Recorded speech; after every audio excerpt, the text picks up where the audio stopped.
তাইলে আমরা হিসাব করি বাপ, তো 14 বছরে যদি কেউ বালেগ হয়, 40 বছরের ভিতরে সে দুর্বল হয়ে যায়।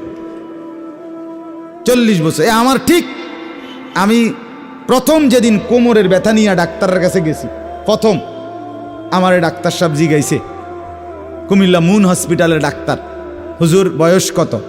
আমি বললাম স্যার 40 শেষ হয়েছে। এর আগে আমি টেরও পাই নাই কোনোদিন কোমরের ব্যথা, চোখের সমস্যা, কিচ্ছু। ঠিক 40 পার হইছে, উনি এবার বলতেছে হুজুর আজকের থেকে নিয়ে বাকিটা হায়াত এই রোগ ব্যারাম অসুখ বিসুখ নিয়ে চলতে হবে, পার করতে হবে, যে দূর হায়াত পান, এটার জন্য মানসিক প্রস্তুতি নিতেন।